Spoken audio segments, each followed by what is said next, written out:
Good evening. It's November 14th, 2023, and the time is now 6:06 p.m. I now call this meeting of the Urban Design Commission to order.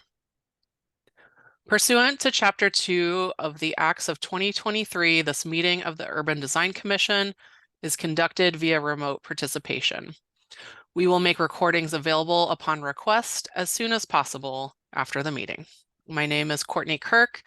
I will be the acting co-chair for tonight's meeting.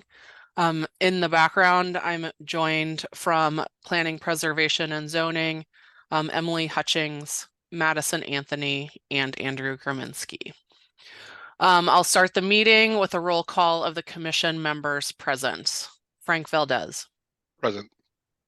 Andrew Arbaugh. Present. Tim Talon. He's absent right now, and I guess will be late. I'll notify you all when he arrives. Deborah Fennick. Present. Sherry Ruane. Present. Tim Hood. Present. Great. All right, we have quorum. We'll open up tonight's meeting with general business. We have some minutes to approve.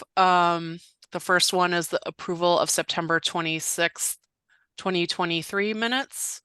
Does anyone have any comments or things that need correction? Okay, seeing none. Is there a motion to approve the minutes for September 26th, 2023? So motioned. Do I have a second? Second. All right, a motion made by Andrew Arbaugh, seconded by Sherry Ruane. Roll call vote to approve the minutes for September 26, 2023. Frank Valdez. Yes. Andrew Arbaugh. Yes. Deborah Fennick. Yes. Sherry Ruane. Yes. Tim Talon, or Tim Hood, sorry. Yeah. Yes. All right, the meeting minutes for September 26, 2023 have passed. Now moving on to the minutes for October 24th, 2023. Are there any comments or things noted that you've noted that need correction? No. Okay, seeing none. Is there a motion to approve the minutes for October 24th, 2023? Motion to approve. Seconded. All right, the motion's made by Frank Valdez, seconded by Andrew Arbaugh. Roll call vote, Frank Valdez. Yes. Andrew Arbaugh. Yes. Deborah Fennick. I was not in attendance, so is it appropriate that I vote, or does it matter? I can see believe that it says absent. So If you read them, yeah. Okay, then that's fine. I can see that I was marked absent, and I was. Okay. Sherry Ruane. Yes. Tim Hood. Yes. Okay. The minutes for October 24th, 2023 have passed. Our next item of business is the recommendation for review for 720 to 722 Broadway. This is an item that does not need a vote from you all. The rules of policy and procedure state that the UDC needs to review the written recommendation once completed by the case planner. Emily Hutchings is here if you have any concerns, and Emily can address them. Does anyone have any concerns with the design recommendation for 720 to 722 Broadway?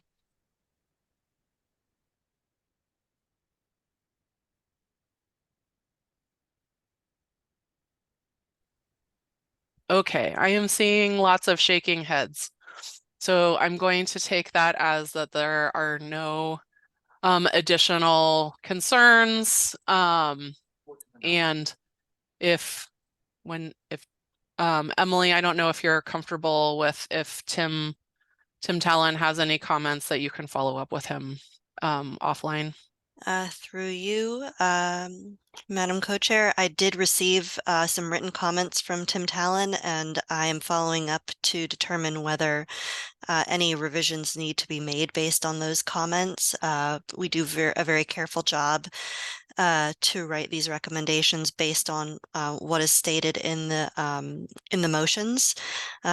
So we'll be reviewing those, and I don't think anything else is needed at this time. Thanks, Emily. All right. Moving on, design reviews. As the chair, seeing that I think we might have some quorum issues, I'm gonna switch around the order for tonight and take 142 Cross Street first. Is the 142 Cross Street group present?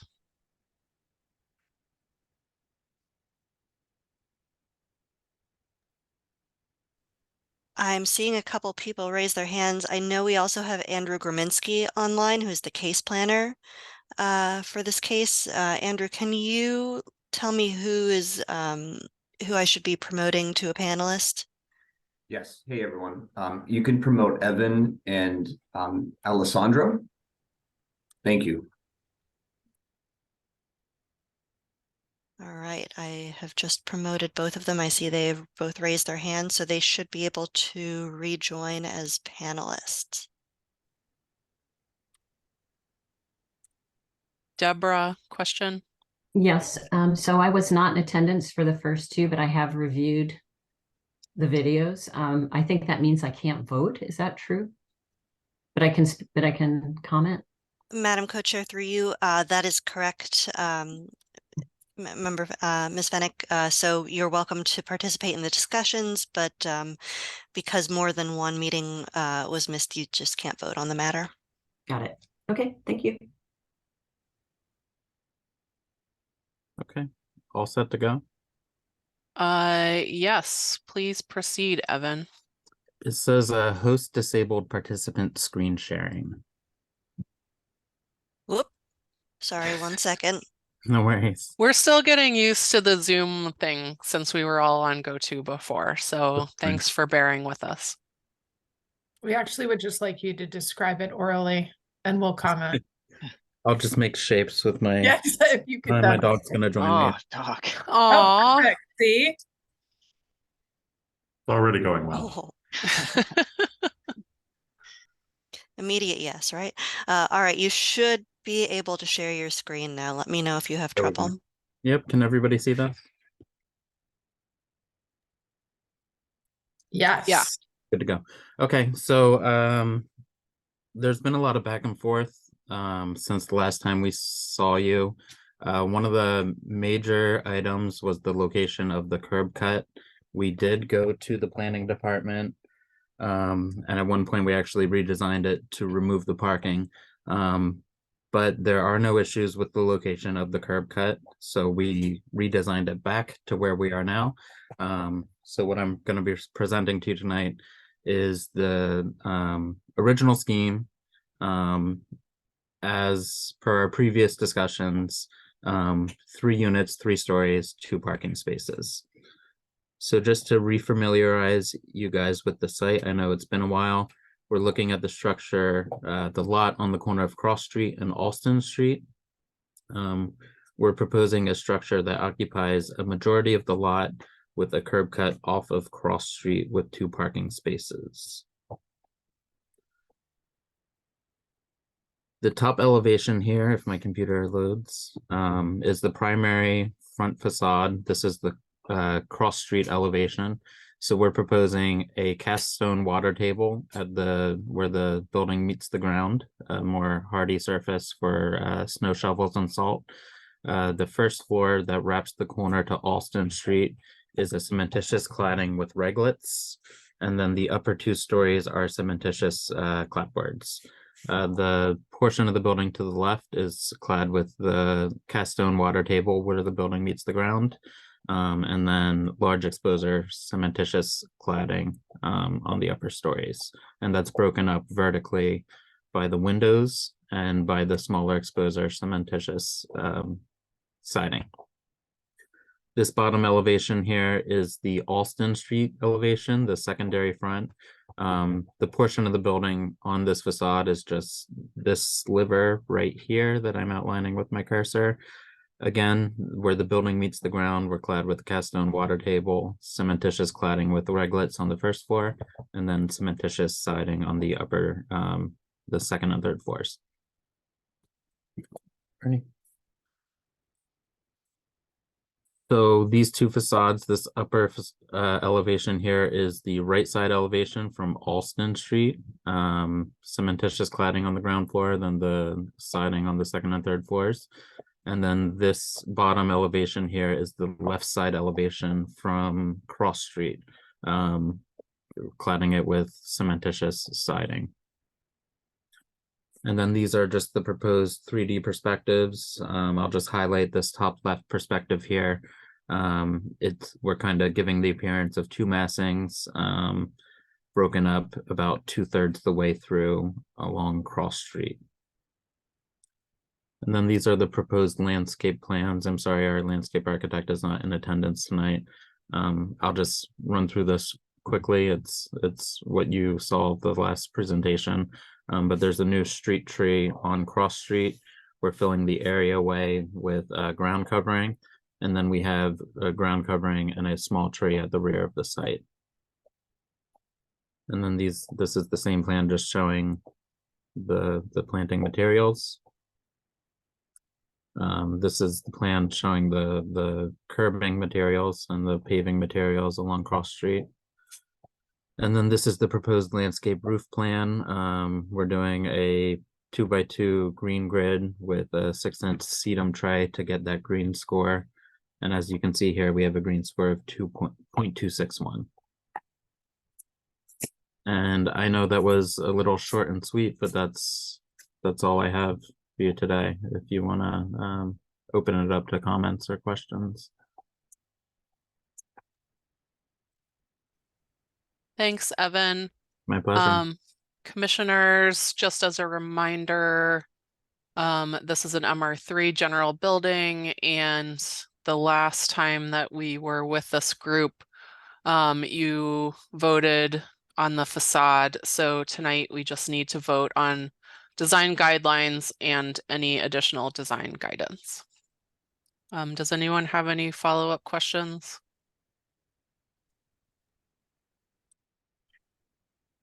I had a couple of questions. From the corner of the site to where the parking is, what is the change in grade like? I'm thinking that this the elevations were showing it kind of flat. I was just wondering what change of grade is from the corner to that driveway, and how does that impact the water table towards that end? Does it get much shorter? Yeah, it's a relatively flat grade across the site, but the water table would remain consistent all the way across. I don't have the exact grading in this presentation set.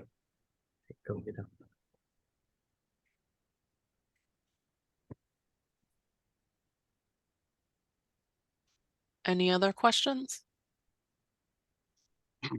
I had a couple of questions. Sure. Hey, Evan, when the simulated cedar panel, can you give me, what is it? Is it a Nichiha or what is it? Yeah, we'd be looking at Nichiha or similar panel. Probably end up being Nichiha, but that's shown just at the head house up top. And then Is that it? Is that the only place that has the simulated cedar panel, the head house? Then it's shown within the driveway as well.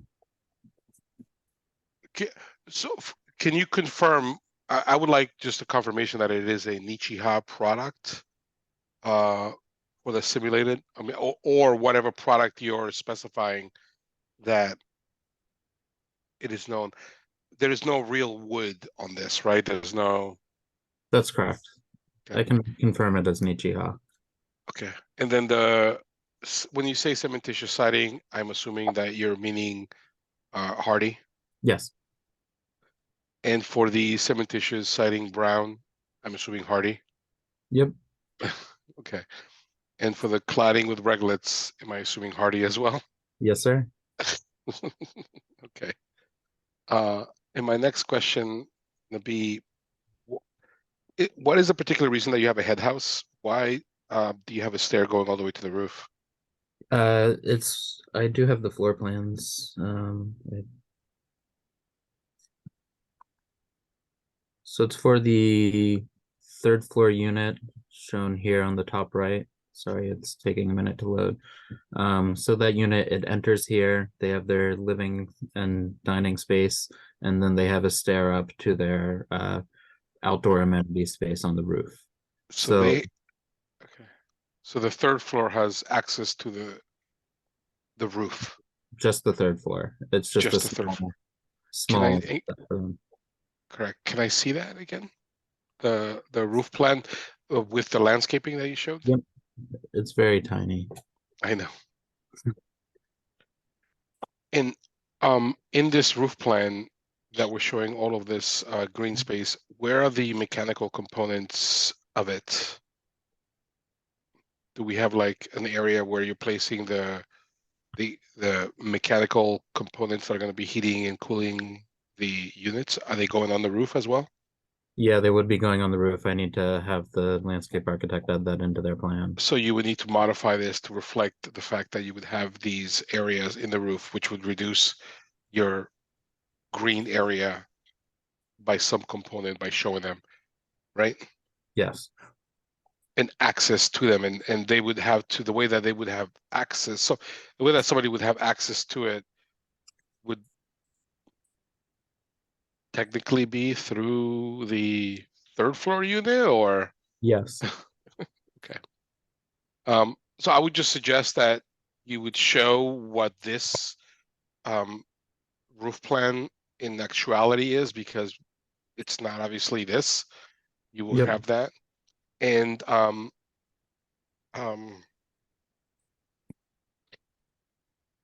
showing all the components of it. This is a passive house project, I would assume, as well, or no? No, it's under the threshold. Okay, under the threshold. Okay, so yeah, so just show a roof plan in reality as to where the equipment is and anything else that you're bringing up to the roof, so that it really showcases what the green space and the green roof is going to be like and how you access that. So I would just say that it's going to be greatly reduced Okay. for my fellow landscape architects. And revise the green score, because I'm assuming this is doing most of the work. Correct. Yeah, this is doing most of the work, but if we reduce the area, we can increase the depth to balance out the green score. That's my understanding. Sure. So I guess that just needs to happen, I'm saying, right? Like Yeah. show Yes. where that is, how you get to it. You know, and obviously you want to stay away 10 feet away from a roof edge Mhm. to avoid having rails. Yep. So you're very limited to where you're going to put that. So that's going to really dictate a lot of that. So I would just suggest that you do that. Sure thing. And those are my comments. Thank you. I can open it up to comments at this point.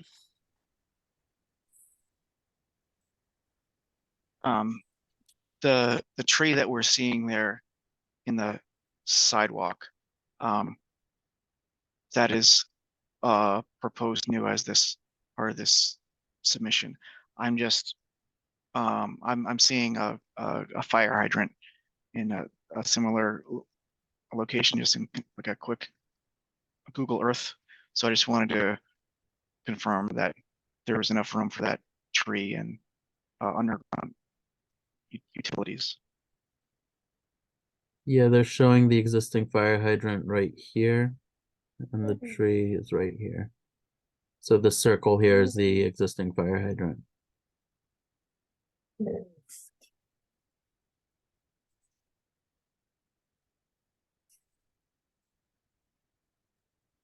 I guess one question I have is the furnishing strip. It feels a little bit artificial in terms of where it starts and stops. I'm kind of wondering why it doesn't wrap the corner and feel like it's actually sort of responding to the entire site as opposed to kind of a rather random placement of the tree. It would also be nice to see if we could get a second tree in there as well. I think a second tree is tough with the utilities, but that's something that I can verify. I believe the reason for not wrapping the furnishing strip was because of the ADA sidewalk ramp here, but that's something that I can review with our landscape architect. It can break and then start again for the ADA moment. Yes, but the adjacent property is an NR zone, so it would start here, then end here. If that's the pleasure of the board, that's something that we can evaluate. Yeah, Yeah. I'd like to see it wrap personally. Yeah. And yes, on a second tree, if at all possible. And just echoing the other comments about the roof. Mhm.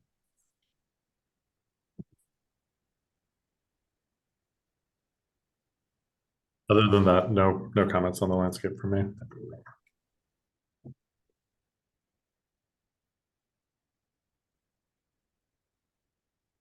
Deborah? Hello. So I did review the tapes, and I agree with my colleagues about limiting the amount of changes in material horizontally and vertically. And I agree that this was the better scenario. The one thing that I find sort of jarring about it is I wish the white was not white. I feel like it's, to the idea that this is a single building, because it isn't that big, it feels like it would be nice if it were a lighter brown or, something, not yet another color, but one, that wasn't as high a contrast.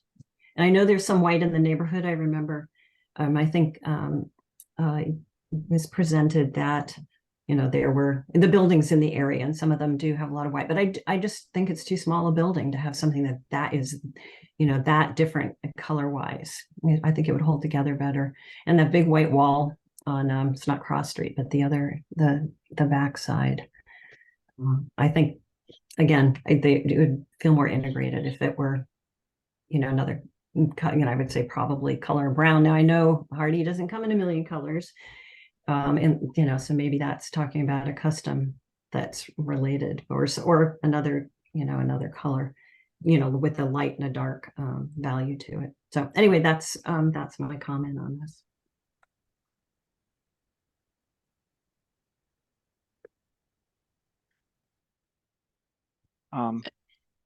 Yeah, I would agree with kind of the reaction to the contrast in colors.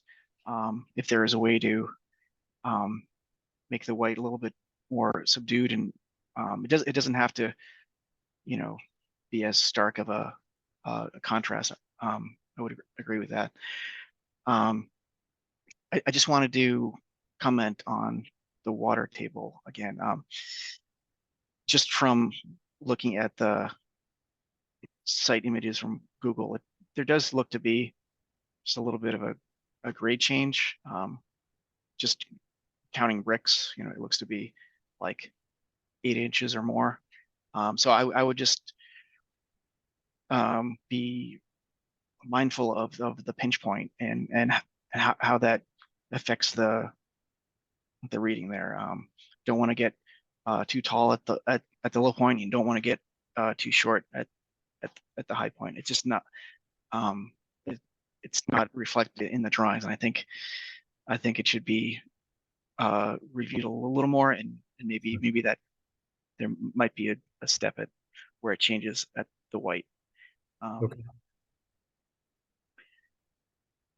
And then if the proposal includes the hardy board, I think that's a low density product. So I'm just always mindful of the corners. considering this is a building on the corner. Just I would want the articulation there and the treatment of the corners to be sturdy and something that is not too prominent, but kind of matches the overall tone and texture of the board. I think Hardy has some trim pieces, but that's just something that should be. Hey, Tim, can I ask to your question, which is actually an interesting point? And Evan, typically when you do have a corner that is a Hardy board, there's an exterior like ugly corner piece that goes on it, right? That we all know what it looks like. It's like big and chunky. Since you're using reglets that you mentioned already in there, is it possible, and Tim, let me know how you feel about it, to produce a reglet, a corner reglet, which would be an aluminum reglet for the corners, which, you know, captures, you know what I'm talking about, Evan, right? It just captures, you know, the corners so that you get a slicker edge in the end, and it's not this like chunky corner cap that you see, but more of a finished edge because of the corner aluminum reglet, a Schluter, or you know whatever it is that you could have at the end that just takes the two edges. It would be nicer, I would agree. It's a, you know, Hardy is not a great product. It's a standard product, and I think that sometimes when you can make it just a little bit better at the ends, as Tim is pointing out, it could just give it a little bit more of a design component, a little bit more of a finished product. So I would say that, yeah, finish the corners in a better edge so that it looks better. Yeah, and to add to that, you know, the concern with the Hardy board is the ends of the board, right? Because it's a low density product. So what they often do inside, yeah. They have this like thick cover at the corner, and it looks kind of like thick and clunky. So I think what Frank is getting at is, can there be a finer detail there to not only conceal, protect, and mask the corners, but it's kind of like an elegant line or detail at the corner there. I think that would help the experience along the street and kind of the overall reading of the facade as it wraps the corner. Yeah, 100% agree with you. Okay. So I would write that in, Courtney, on that an aluminum, you know, corner treatment on that. And you know, they can just submit it and let us know. We don't need to like review it again. Yeah.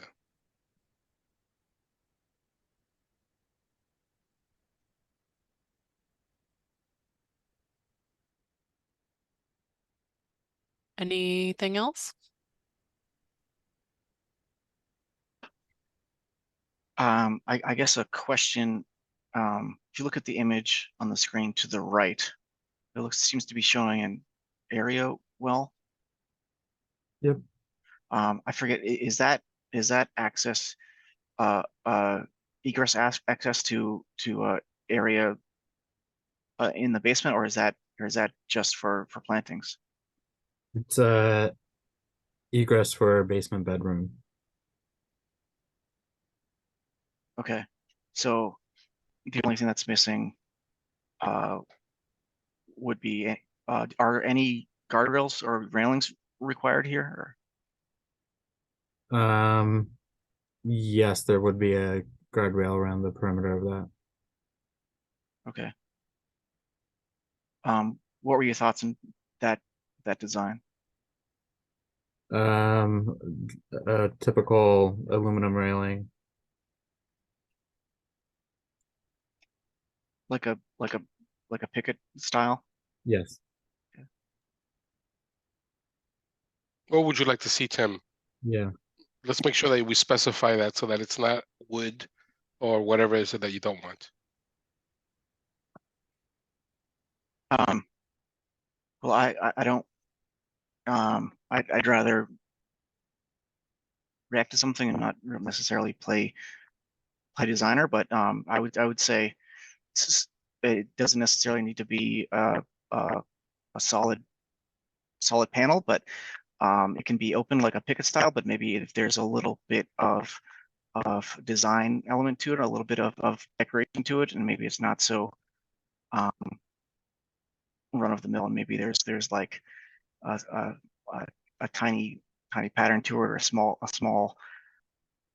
panel that has a design element to it.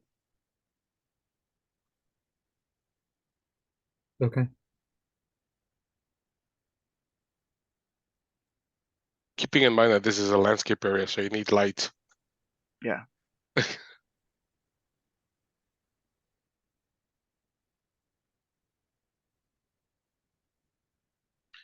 And then just a general question for the laundry and bathrooms. All that stuff is venting to the roof. We won't be venting out the front two facades. It's either venting to the roof or to the sides.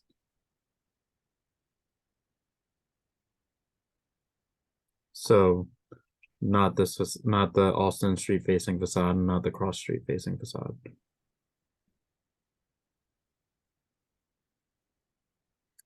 So in the right image, above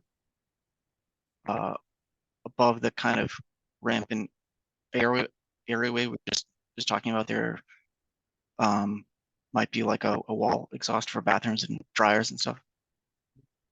Well, the bathrooms are more oriented towards the rear portion of the site, but yeah, out this side. So to Tim's point, I would agree. Can you just supply a elevation at a certain point showing the exhaust for kitchen, bathroom, and laundry, so that we can see where you're putting those exhausts on the facade, just to make sure that we're all coordinated and that they don't end up in the main streets. Okay.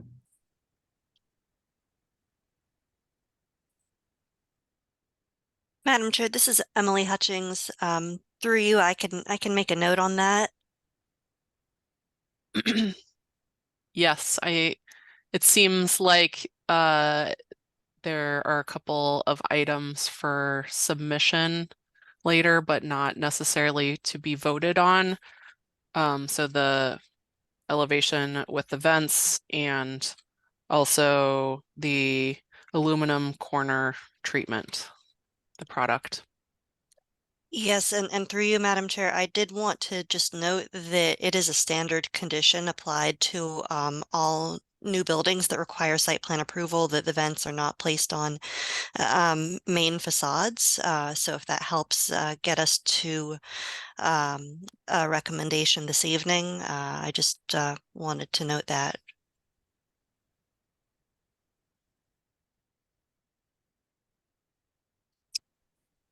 For the record, I just would like to note that Tim Talon has arrived to the meeting. Tim Talon is in the building. Welcome, Tim. Good evening. Yeah, on the vents, I would just comment that, you know, it would just nice to see them nice and orderly and clean, and not necessarily scattered or staggered if they're on a side that's more visible, like between the adjacent property and the existing, or the proposed building. That's all. Okay. So. Deborah. So I have one more question. I think it's for the city. Do we still do material approvals on facades? Or do we, you know, just go from here and just accept what we're looking at right now? Madam Co-Chair, through you, I can respond to that. Yes, please. So the role of the UDC tonight is to make a recommendation that includes the facade, the preferred facade option, which has already occurred.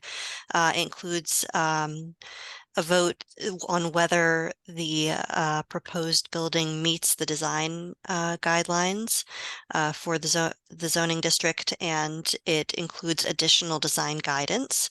That additional design guidance can include a range of things within the UDC's purview, and including returning for final review of materials following a planning board vote. Would that include, Emily, would that include in this scale of a project, a mock-up? It could, through you, Madam Chair, it could include recommending a return for a mock-up with a mock-up and final materials. Again, this would be a recommendation to the planning board, so it would be at the planning board's discretion on whether they would impose that condition of approval if they were to approve the project. But that is a recommendation, I believe, that has been made before. If I could, I would actually put that forth as a recommendation. It doesn't need to be a full-on huge, but it would be nice to see a, you know, material mock-up of a particular scale that shows the intent of the corner with the, you know, treatment of the corner, the material, most of the materials, and a lot of these things that we would be able to see and finalize and approve. I would put that as a recommendation. Small in nature, not huge. Evan, don't get worried. But it would be nice to see a material mock-up on site so that we could all come and like just see some of the materials that you're choosing and how you're treating the corners and, you know, some of these things that we're talking about. I see. So it would be after the building's rough framed, starting to clad the exterior, you would want to come out. We've done this for other buildings of different scales, you know, large scales, and actually we've done it for smaller scale buildings, in which we've seen just what the materials that you're choosing. It's one thing to send a sample of the material, but it's another thing to just see it on site. Like it could be like a 4x8, or, you know, just like an area that you show what some of these things are as they're coming together, so that we can go look at it and go, yeah, that makes sense, you know, or it's a way for us to pick up, you know, the idea of like, that's not looking good, you know. Okay. But we're not saying, you know, we wouldn't change. I mean, this is me just saying we wouldn't change a material and go like, oh no, this is an awful material. The idea that what we're saying and what we're approving, that's what you're building, and then we have the mock-up and can go, yes, that's the way that you treat the corner, that's the way you cap it, that's the way you hit the window, blah blah blah. Okay. Yeah, but I would like to see, you know, the color that is right now rendered as white, unless my colleagues all think the white, you know, white makes sense. I would like to see what that alternative material is, and I'm afraid if it waits for a mock-up, it's going to be late, you know, to change the order. You know, if it's the project's under construction, you know, maybe too late. And I think it's maybe a simpler thing at this point that even could be done virtually. I'm just, you know, again, if I'm the only one worried about this, or I guess Tim, you were too, then I will. Oh, I would like to see it too. I mean, I'm worried about it too. I would like to see how all of these things come together, Deborah, as well. Yeah, and I think that white cornice at the top could end up looking pretty cheap. You know, I just feel like the colors are, I think are not working right now, and it would be good to see them.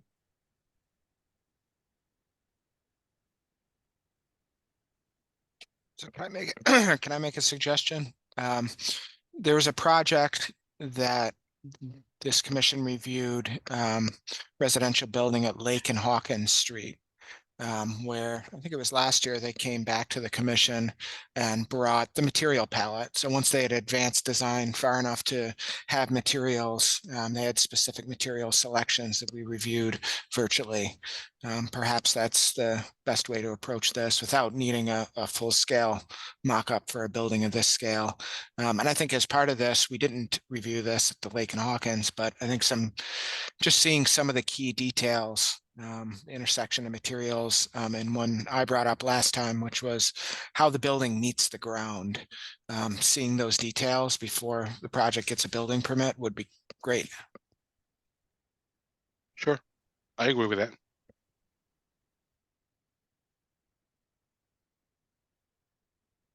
I agree with that as well. Emily, procedurally, is this, so this would be after the planning board approval? Madam Co-Chair, through you, yes, I believe this would be a recommendation for a condition of approval from the planning board that the applicant would return to the Urban Design Commission, and this could be done virtually prior to a building permit for final review of the materials, colors, and treatments of the corner and how the building meets the ground. Okay, thank you. Are there any other comments? I can begin to summarize your guidance and we can talk through some motions being made. Sound like a plan? Okay. Well, why don't I go ahead and is there a motion that the project has met the design guidelines?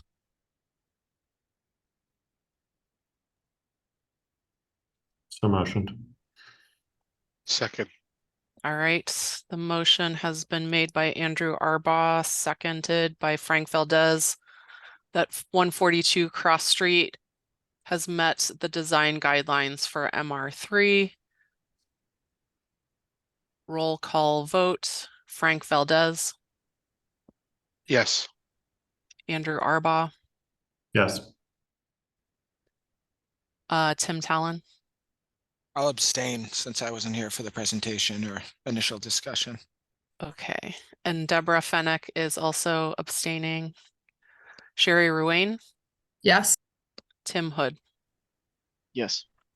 Okay, the motion that 142 Cross Street has met the design guidelines has passed. For additional design guidance, I have some notes on wanting that the project should have a fully drawn out roof plan that shows the mechanical equipment and think through the access in case there is an issue with the equipment or repairs, and that the green score be revised if area needs to be taken away for mechanical equipment. There is a lot of discussion about the ground plane and the brick strip wrapping the corner of the property along Alston Street, as well as reconfiguring the furniture to accommodate a second tree. There was discussion about the color palette and that the white seems too much of a high contrast, and that the team should investigate an alternate color. There's comment about the water table and that the grade change along Cross Street, the team should investigate the elevation so that there's not too much of a high point in material or not too much of a low point in the material along the ground. The corners, when using Hardy product, that there needs to be additional attention to where the two corners meet, and there should be a better edge, possibly with an aluminum corner treatment. And the area well guardrail, that the design should be a little better than just an off-the-shelf simple product, and perhaps there should be more attention to the detail, or the paneling between the rails should look a little nicer, and that there should be some lighting around the landscaping. There should be additional attention paid to the organization of all the venting along the facades that are allowed to have venting, so not the front two facades. And that within the conversation about what should be what should go forward, that this team should come back, or that there should be a motion that reflects a recommendation that the planning board condition this project to come back to the UDC for materials approval, and the UDC can have a final comment on the concerns about the corner treatment, the color, and just the overall material facade palette. Does that sound like a good summary? Can we revisit the lighting? What was that about? Frank, you were the one that said we need lighting. What do you, lighting?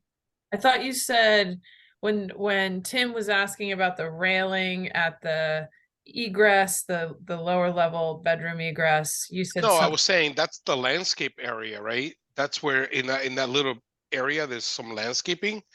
And I think that if you put something that is solid, it's gonna just like create more shadow to whatever you're trying to grow there.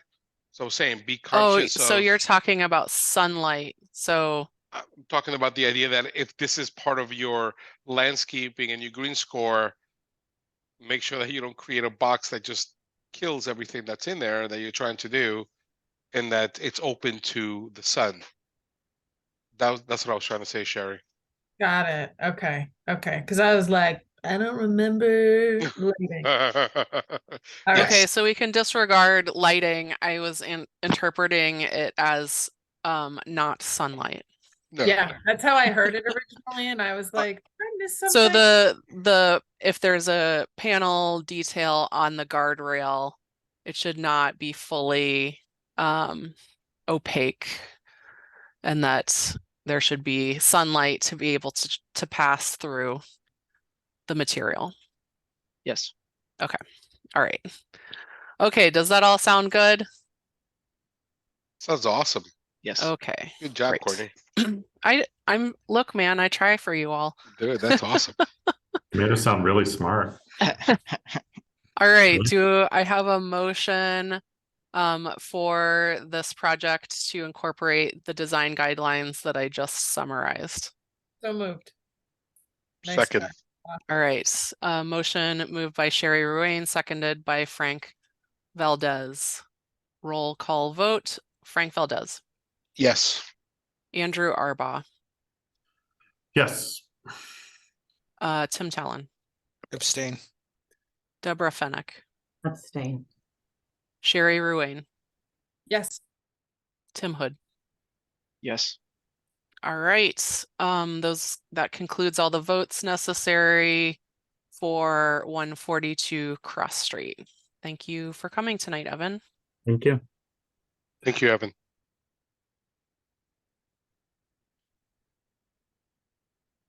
Okay, so our next order of business is I'll open up design review for 45 Broadway. I'd like to recuse myself from this project. Thank you, Andrew.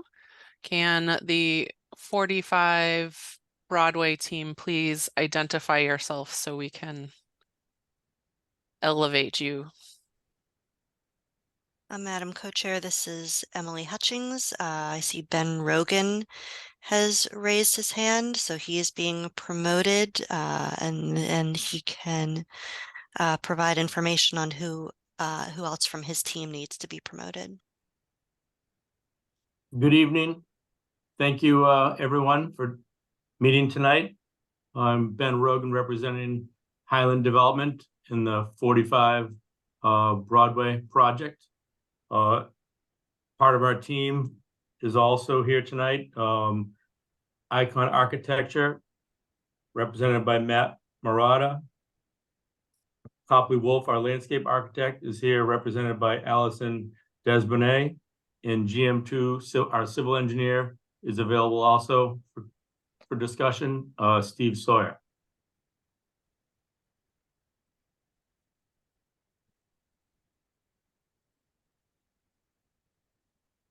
Okay. Just as a reminder, you will have 20 minutes to present. Please Thank you. take it away.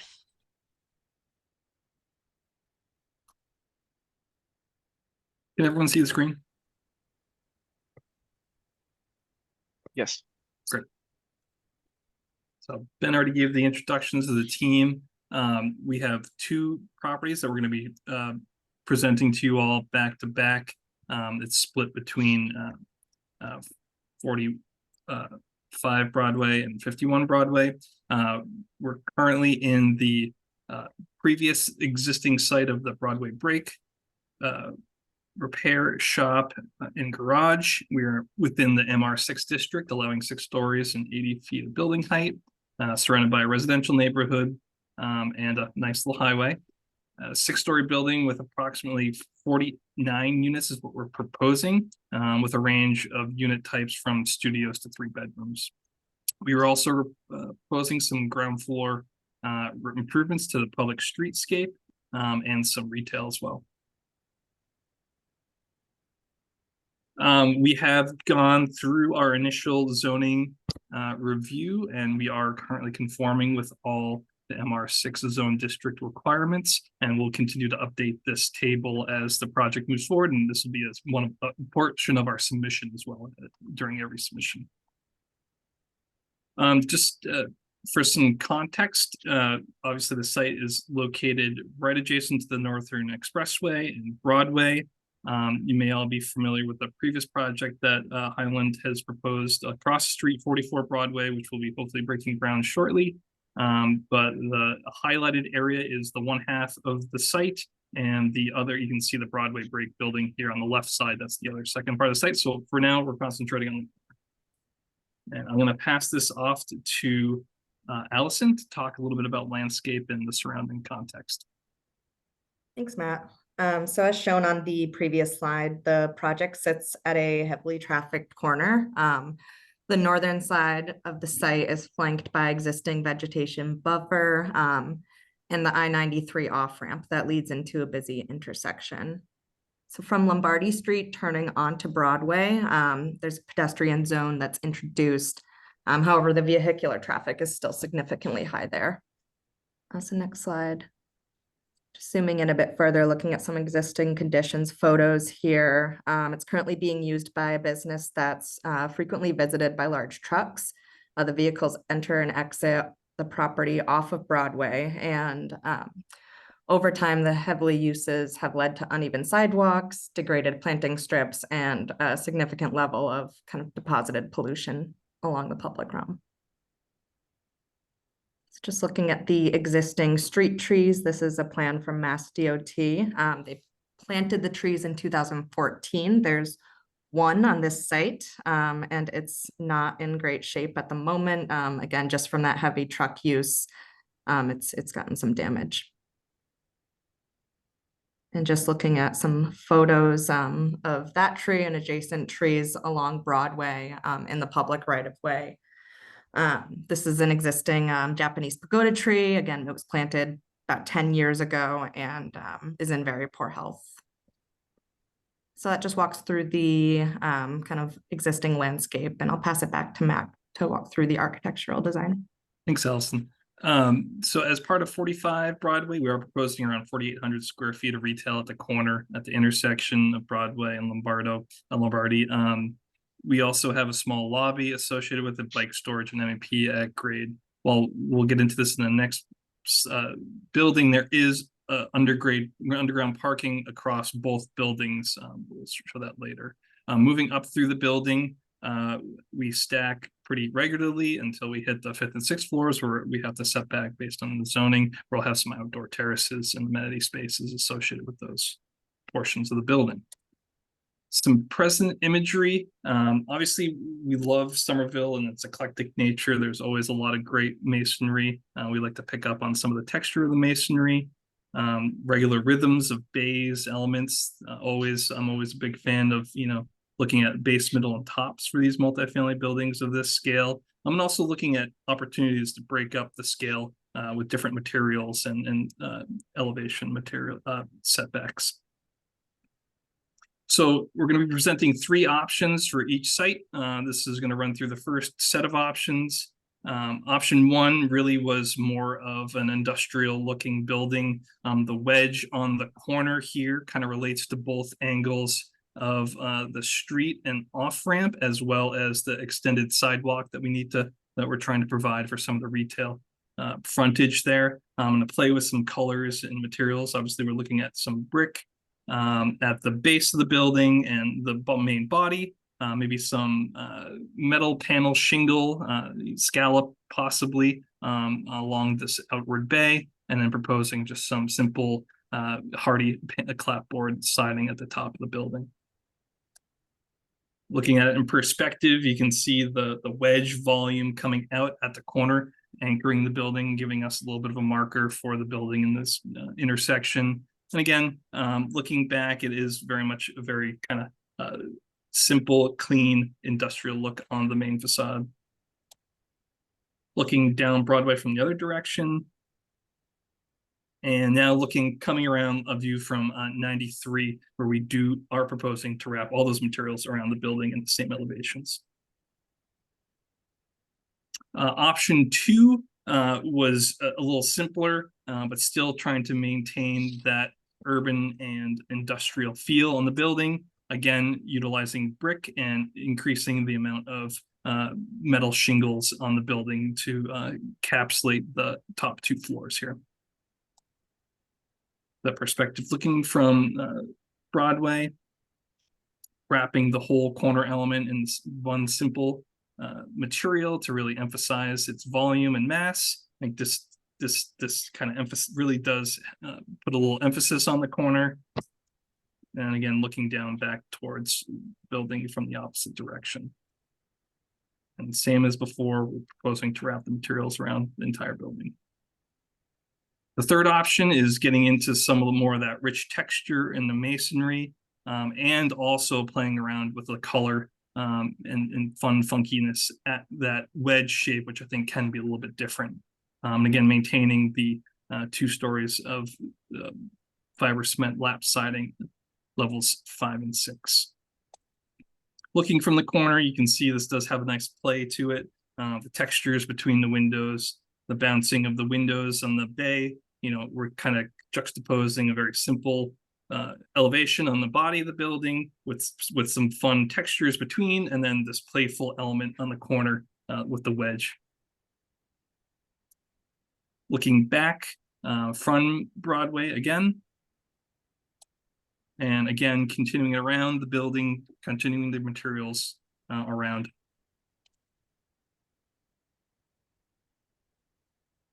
I'll pass it back to, Yep. Allison, to get a little bit deeper into the landscape elements. Thanks, Matt. So this is the overall plan for 45 Broadway. I can walk through some of the improvements on the next slide where we zoom in a bit closer. So just starting plan south along Broadway, we're planting 3 new native street trees within a 4-foot wide permeable furnishing strip. A variety of public seating will be provided, such as city standard bench, as well as a curved seat wall on the corner. We're providing a generous 8-foot wide sidewalk to connect the site to the adjacent properties, and we'll use permeable pavers to highlight the building entries. We'll also be proposing 4 new bike racks, so 8 spots in total, that will be placed adjacent to the retail entry, which is flanked by plant beds with a raised curb around them. And then we also have buffer planting on our property along the north and east facades, which transitions into Mass DOT planting off property. And the west edge of our site is directly abutting the different proposed building. So next slide just shows a typical street section. As you can see in the plan, it is mostly a streetscape project. So just looking at the dimensions here, we have 9 feet of paving at the lobby entry and retail entries. In those moments where we don't have the entries, we have 9 feet of planting against the building facade. Then we have the 8-foot public realm sidewalk abutting a 4-foot furnishing zone, which is where we have the street trees, lighting, and benches as well. And that abuts a flush cycle track that then sits against Broadway, which is flanked by a 6-inch curb. 10-minute warning. Thank you. So we've got our representative plant list here. This highlights what we plan to incorporate in the site. We understand that citing the right plants on this project is key because even though it's going to be less vehicle oriented, it's still going to be a very highly exposed area, subject to harsh urban conditions that we experience in New England. Also note that the plantings will comply with the Somerville Native Plant Ordinance. Continuing on, we just have some slides looking at the landscape character. This is the planting character, kind of look and feel. As mentioned, we're only doing the approved natives, and species groupings will be focused really on their tenacity for the given areas.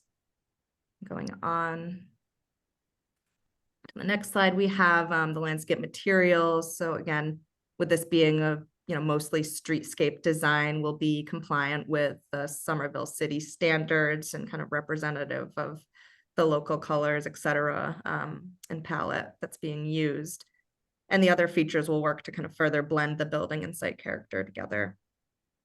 Next slide. This is for the paving. Again, very heavy on city standards. Also be selecting hardscape materials for their durability and longevity, just considering the kind of heavier use of the area. And to give the street trees their kind of best chance to prosper and longevity, we plan to implement silvicels, which will sit below the pavement and allow for the roots to spread and breathe with kind of minimal compaction. And at this time, I'll pass it back to Minna. So we also do have the combined perspectives, but I guess we can wait till after we present the next site.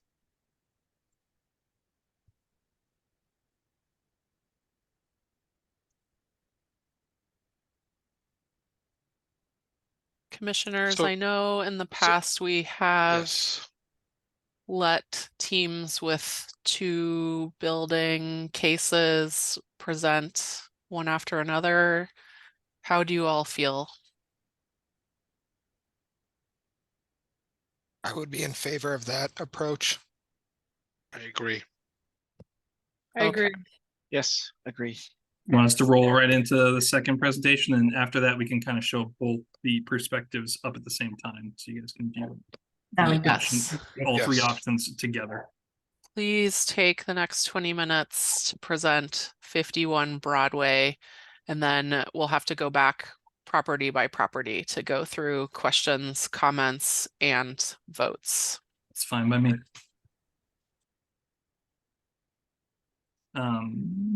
Get this up.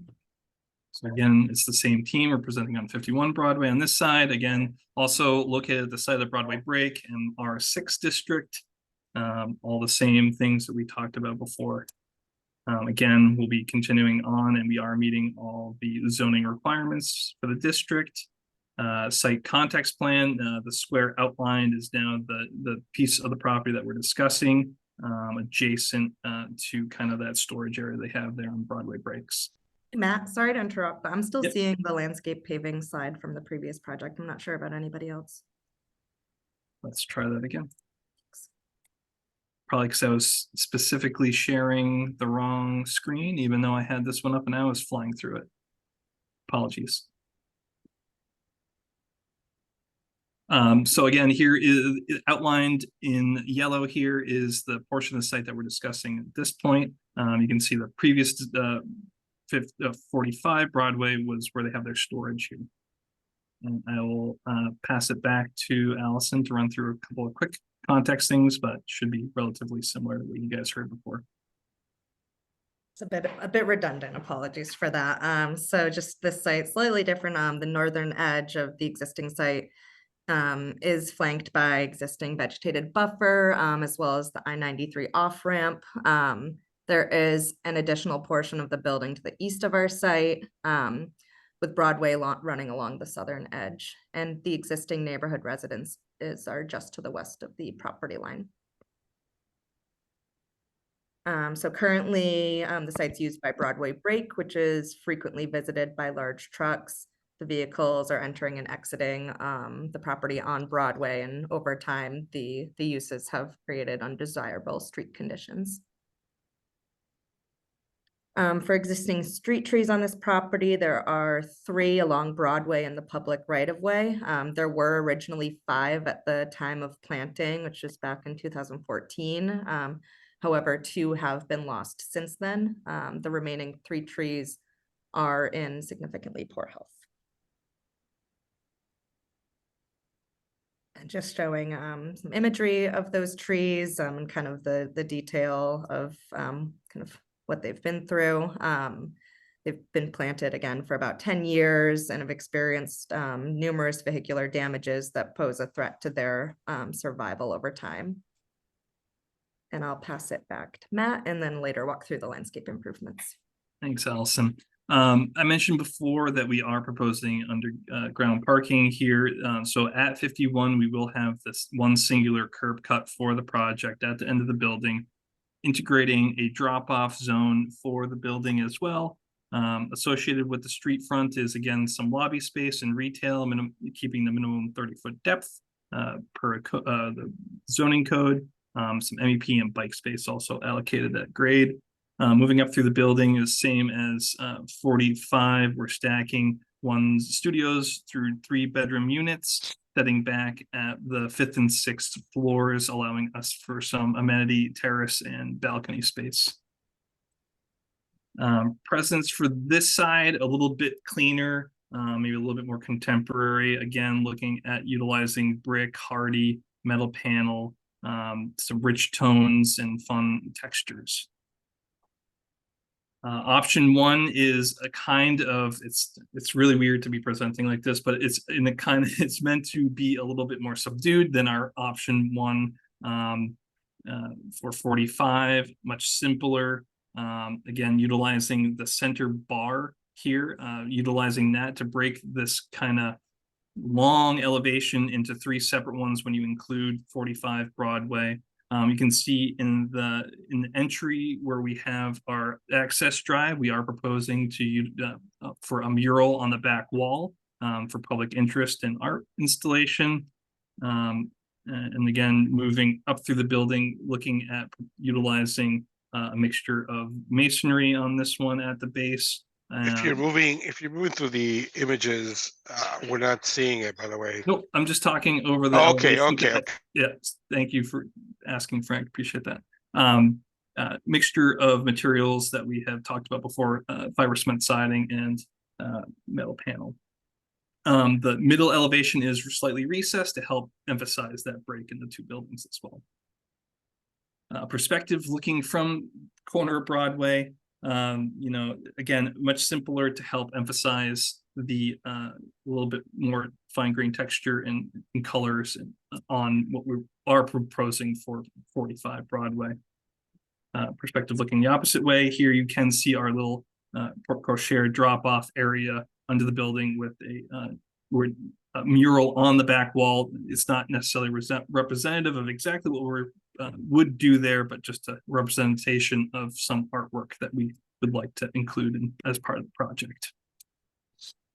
Moving around to the back side, we are proposing to keep the materials coming around, although on the middle section where we have less ins and outs, likely to keep that very simple with just lap siding coming all the way down the building. Moving to option 2, this one is, I'll call it a little bit more contemporary than the first option, breaking up the windows instead of just large windows along the first massing. Again, utilizing a combination of masonry, lap siding, and metal shingles, and a combination of brick colors at the base. Looking at it in perspective, again, the emphasis would be at the 45 end, allowing the contemporary piece to kind of bleed off to the end, but then again, also allowing very 3 distinct massings along this elevation. Looking at it from the opposite direction, looking into the parking drop off, and coming around the back of the building. Option 3 is a much more exuberant and fun elevation, utilizing color, bouncing windows. Again, the backs, all 3 options are the same massing wise, just looking at different plays on the colors and material selection. I think this one is, we've played around a little bit with the color as possibly being a panel that's a little bit outboard of the face of the building, so in line with the balconies, to help add a little bit more relief and depth to this middle massing piece. And coming around to the end elevation, very simple, more contemporary look, and just minimal color accents. Looking at it from the Broadway street from the opposite side, and coming around to the back of the building, very similar to all the other elevations. And I'll pass it back to Elson to walk through the rest of the landscape. So this is the overall landscape plan for 51 Broadway, just showing kind of the adjacent outside of property areas. And zooming in on the next slide, we can get into the design. So again, moving kind of along Broadway on Plan South, we're planting 5 new native street trees and are proposing public seating within a 4-foot wide furnishing strip. We're providing an 8-foot wide pedestrian walk to connect with the adjacent properties, and we'll be using permeable pavers to highlight the building entries. On this site, we'll have 7 new bike racks that will be placed adjacent to the retail entry. So it'll be 14 spaces total. Those will be flanked by curbed plant beds. And we have buffer planting along the west and north facades, which incorporate 11 new native shade trees. So looking at the next plan, we have the kind of typical sections for this property. Starting at the face of the building, we have a minimum of 9 feet and a maximum of 12 feet of paving or planting, depending on where you are at the site. An 8-foot wide public sidewalk and 4-foot wide furnishing strip with trees, street lights, and seating mentioned before. There's also the raised bike lane against a 6-inch vehicular curb at Broadway. The next slide, this is the representative plant list, which will kind of coincide with the adjacent 45 Broadway planting. We're planning to propose plants that can really withstand the harsh urban conditions in this area. And the buffer planting will work with kind of the edge constraints, be it between the property line and building. As well as the kind of available light between the adjacent properties. And all plants on this list also comply with the Somerville Native Plant Ordinance. And looking at the kind of character slides here, these are a couple photos showing our initial thoughts on planting design. Definitely aware of the spatial constraints on site as mentioned, and we'll be selecting species really based on their mature sizes and growth habits.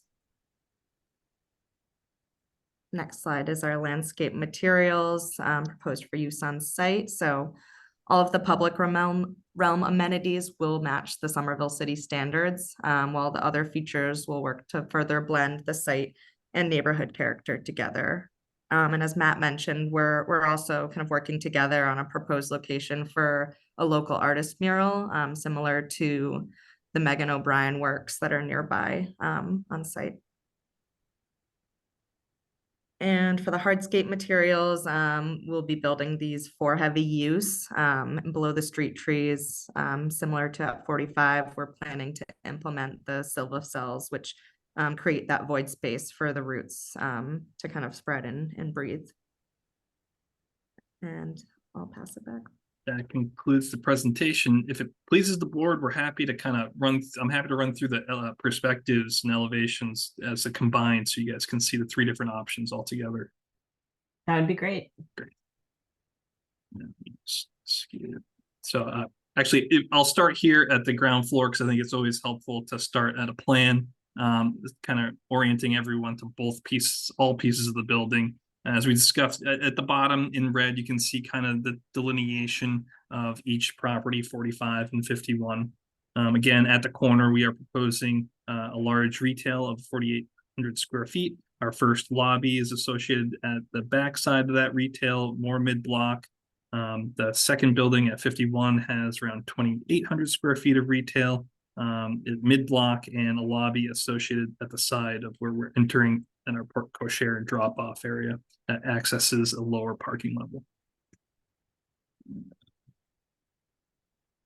Here is, I apologize that it's small, but it's a long building. The three different options all combined together. Option one, which is a little bit more simpler and subdued. Option two, which gets a little bit more into more contemporary windowing on the left side, but then switches over to the more industrial windowing on the right, 45 portion of the building. And option three, really getting exuberant with lots of pieces and parts, colors and textures on the brick.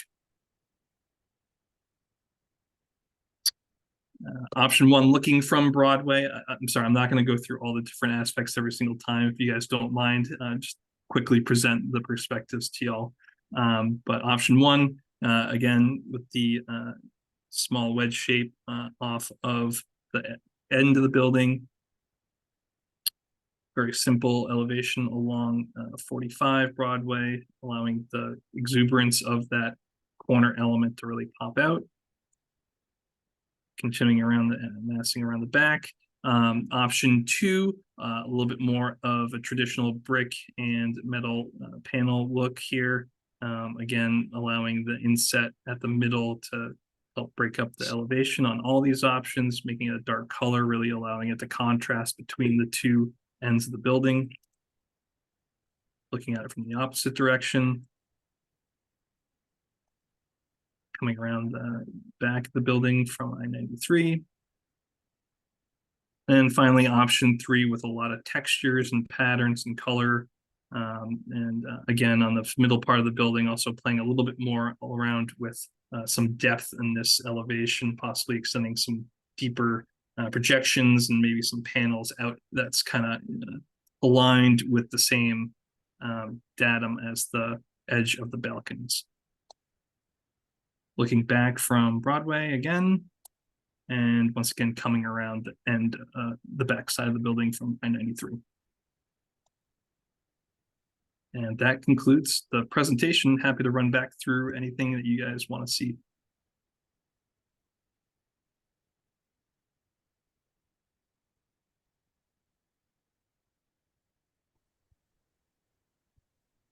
Just to be organized, I think we should, we should go back to 45 Broadway as we can take questions and comments around that. And then maybe if you guys want to go to questions and comments about 51 Broadway. I know you guys are going to have comments that between both of them, but yeah, I would just say this, Courtney, that it's kind of hard to just go to one and then go to the other one. I think if we can see both of them together, I think that for me, I think it helps because the buildings are together. So, but we can talk about I mean, and again, I don't know how the rest of the members feel. We know which piece is what, 41, 45 versus 51. But I like the idea that we can see them together because that's the reality of how they would be. I would hate to see the images with like the big white wash in front of it. I agree with that. Okay, so I mean, I think, the first hurdle that you all have to tackle is the facade options. So, Which and is the that's, next option is like what we've seen is 3 options, but technically there are 9 options. yeah. Yeah. Why don't, if I can make a suggestion, maybe we start with questions. Yeah. And we could do Yeah. that for each building and then I think make general comments. Sure. Okay, questions for 45 Broadway?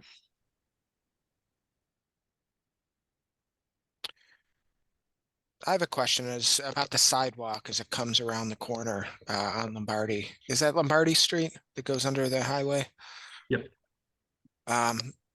It looks like now it comes to the corner and ends there. And understand that that's Mass DOT property continuing there. Is there anything that would preclude the future extension of that sidewalk there? I can answer that. Yeah, there are no crosswalks there. It's a very busy bottom of the off ramp from 93. There are multiple guardrails up, and our understanding is that pedestrians are discouraged and should be discouraged from using that side of Lombardi. So what we're trying to do is create a nice pedestrian stacking area at the corner of Lombardi and Broadway and promote people use that crosswalk to get over to the other side of Lombardi, because there's actually a nice crosswalk there with fencing along it and everything for people to walk to and from the assembly area. So we deliberately did not continue that sidewalk along Lombardi Street. It's pretty dangerous over there. I think that makes a lot of sense in its current condition. There is a footpath there, so people are walking along that edge of the street, but there is no crosswalk beyond, and no way to really get safely under 93. I guess my question was more about whether there's any building elements that, in a future condition where Mass DOT improves the crossing under 93, would kind of preclude future construction of the sidewalk there. Is there anything, any site walls or anything like that? No, there shouldn't be anything along there. That's one of the critical pieces to what we're doing is, as you may know, we're also developing directly across the street at 44 Broadway. And one of our main drivers of what we're doing is trying to create a more walkable, pedestrian friendly, and bicycle friendly environment on these first couple of blocks of Broadway. Right now, there isn't even another crosswalk until you get about 2 blocks north. So another thing that we didn't discuss is we're proposing adding a connecting crosswalk midway, really trying to improve the pedestrian experience at this gateway to the city. But Ben, that's not purview to your development, right? I mean, that's just your suggestion. It would be up to the city and other people to develop that, right? No, we're proposing. You're proposing it. We're proposing that, and we're willing to, conduct traffic studies and so on. And we've already had discussions with the engineering department about helping promote that. That's awesome. That would be Those great. improvements, yeah. That would be great. That would be great. Good. Hopefully they listen to you. I agree. That is great. Question about, and maybe this does relate to both buildings, but are they connected on upper floors? Or are they 2 separate buildings on upper floors? They're 2 separate. Two separate buildings. Firewall down Firewall. between. Yep. Okay. At Broadway and Lombardi, I think you're representing the bike lane. I was just wondering what happens to the bike lane at Lombardi. I think the new bike plan is showing a bike lane down Lombardi. I'm just wondering, is that on the other side of the street? Yeah, I'm not sure. Steve, are you aware of what's happening there? I mean, So- we'd like to work with whatever the plans are, That- incorporate yeah, our so design into that.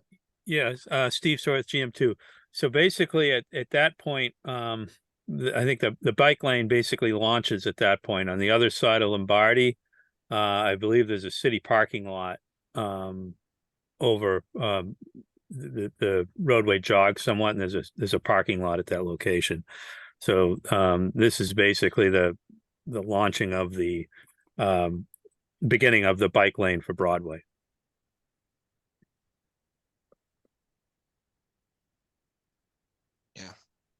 So yeah, so I was wondering about, I'm not sure if the information is available, but if there was information about the bike lane at from Broadway traveling down Lombardi to kind of the Assembly Square area, just in looking at the bike plan. Yeah, so as far as, right now, we're not proposing any improvements or bike lanes on Lombardi as you run underneath. That, it would be out of our purview.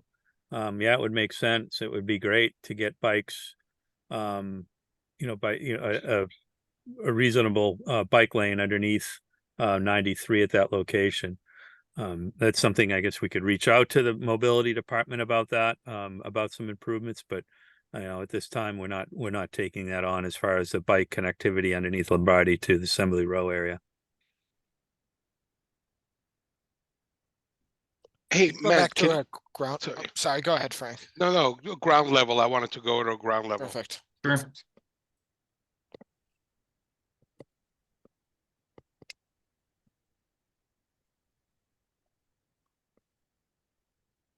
Yeah, so my comment was only going to be this as it pertains to 45.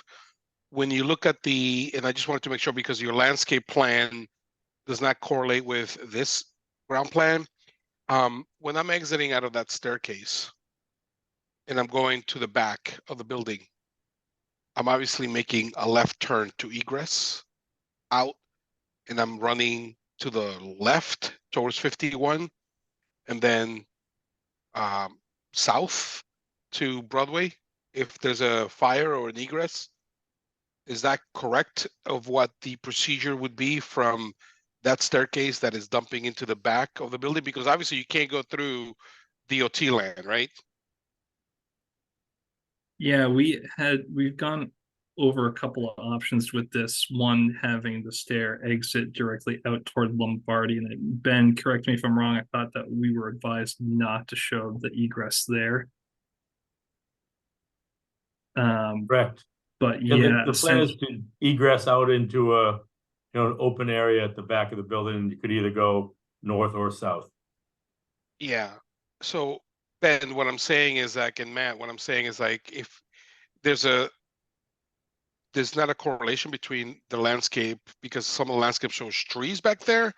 And right now, if I'm exiting through there, I think it just needs, the only reason that I'm bringing this up is not because I'm a, building code guy. And I'm just trying to say, you just need to be aware of how people are exiting, and that potentially impacts your landscape and it impacts your egress from the building. And if it doesn't get approved, then you're going to have to come up with something different. And then that just throws a correlation on it. So how are you egressing from that? And if I'm coming out of that staircase, it seems like I need to make a left turn and then go down to Broadway.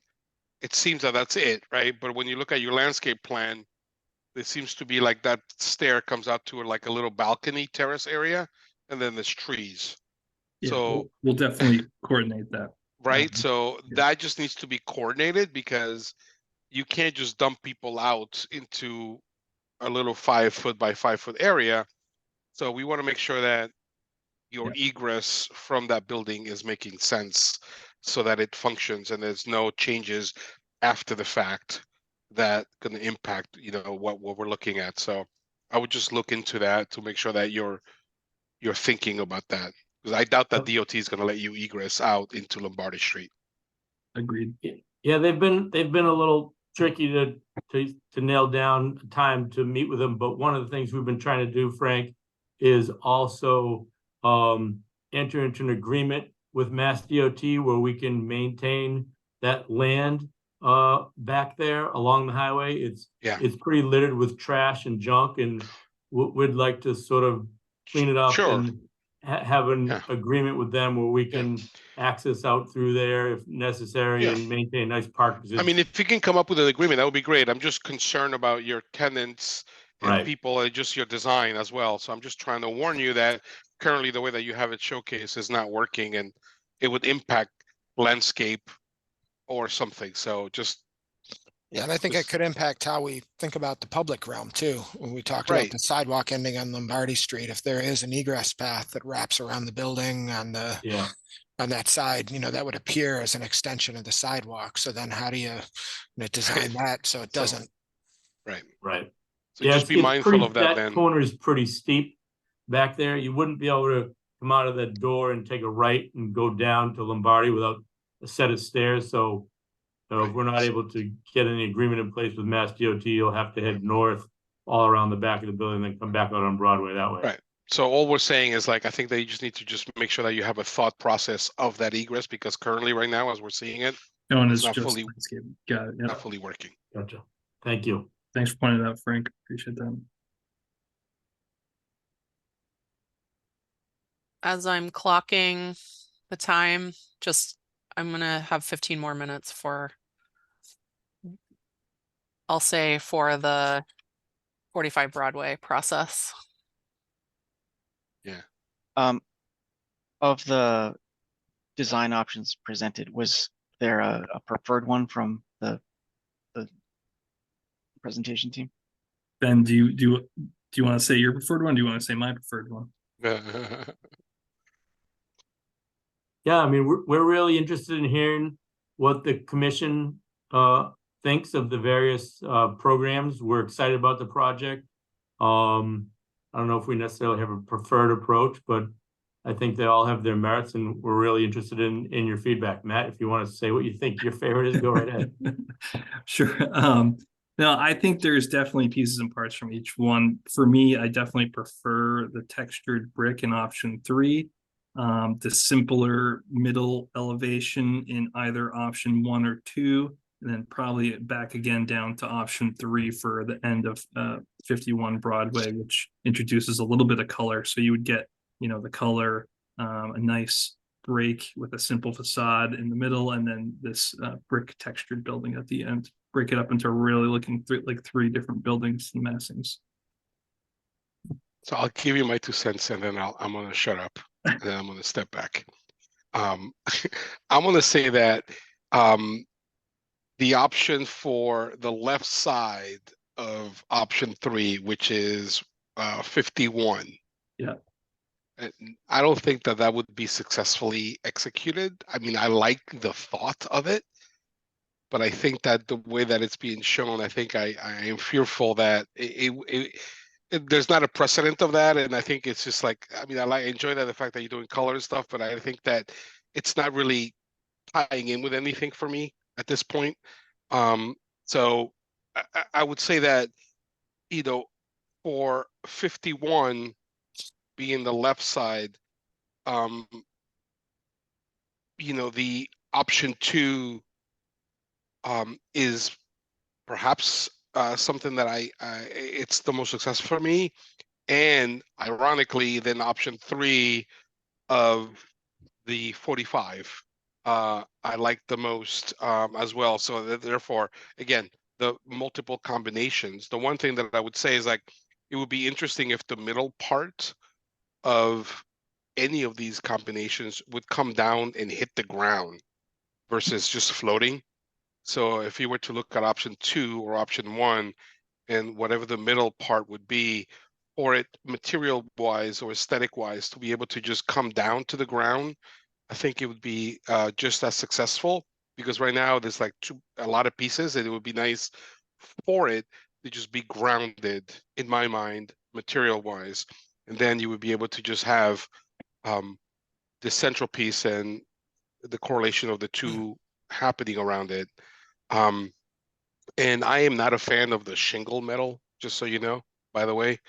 I think that to put it on I like it on a roof potentially, but the metal shingle on the facade, it's just, I've never liked it. I've seen it a couple of times and it's just, it looks very gimmicky to me. So I like the idea of, if you're going to do metal panel, a regular metal panel just works in my mind. And I think that option 3 for 45 Broadway showed that in my mind correctly.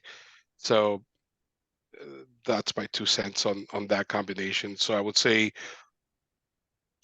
1 or 2, 51, option 3, 445. Complicated. Excellent. I- Thank you. Oh. So, Go ahead, Deborah. okay. So I'm gravitating towards option 2, and I think what I appreciate about that option is I feel For like, which building? option 2 with them combined. So I feel like it is that Okay. the dark material, just looking at 45, the way it comes around and integrates that Lombardi, the piece that comes down Lombardi, I think is really strong. So I mean, looking just at 45, it's definitely gravitating towards the option 2. And then looking at it as a whole composition, I feel like I like I can read it as 2 buildings as opposed to 3, because I see that centerpiece aligning itself to some extent with the 45, the Lombardi side, the 45, Right. yeah, 45 side. And then you have on the left side, looking on Broadway, the light, and then the darker, and then the lighter, I guess that's a hardy board, a cementitious board. It starts to add up to, it starts to add up to a single building from the retail level up. It's so I feel like that it's sort of interesting as it can almost read as a single piece. So I mean, it's got a few readings in it, but I feel like that one is most successful in a lot of ways. I would maybe substitute the brickwork that you have in option 3, into option 2, because I think that, it animates the street at a place where, I think in a place where it makes sense to have something that is rather than the more neutral facade, brick facade on option 2 at the building 45, that it has that texture, I think is quite nice for the street. So option 2 with that substitution generally. And Frank, to your points about the metal, the dark metal, what is it called? The shingle. The shingle. Yeah, I also have some problems with it when it comes down closer to the street. I could see in using an iron spot, transitioning it to an iron spot or something like that, where it still has that darkness and density in it, and it still adds up to, sort of a cohesive 2 buildings, or you can read it as 2 or 3 buildings composition. But yeah, I definitely, looking at the corner, the Lombardi Street corner, I think that is really much stronger. And could that piece come to the ground? I don't know. I think that could be an interesting place to ground the building, is on Lombardi Street. Bring that. I don't know how you do that. I mean, I don't know if it transforms into columns or whether you need to keep it clear, but that's another thought. Thank you. I would probably echo a lot of those thoughts. I think option 2 for me seemed to be more successful. I liked, the different options of fenestrations between parcel 45 and 51. I thought that the option 2, it just seemed to be more interesting at that corner, and as it kind of like wrapped the corner. The contrast between the dark metal and the brick. Yeah. Yeah. I can see, getting some of the playfulness of option 3 at number 45 and bringing that into on number 2. I can see some value in some playful masonry work there that would add some nice detail and texture and interest to that corner. Wanted to talk about kind of like we talked about kind of the pedestrian experience along Lombardi, and it's kind of like a heavily trafficked vehicular road, right? Because you're coming down off of 93. The exit is right there. I was just wondering if that side end of the building is just really exposed. So if you have a kind of like the view from 93, I was just wondering if there's any value to bringing that gray extension kind of around that next corner and dress up that end more. Just because that end is so it's so exposed. It doesn't need to travel that far, but it seemed like the experience coming from assembly, I think that might help that experience, because this is it really feels kind of to me like a gateway building. It's really like your first introduction to this area, coming from assembly, coming from on 93. It's almost kind of like a big sign and billboard off of on 93.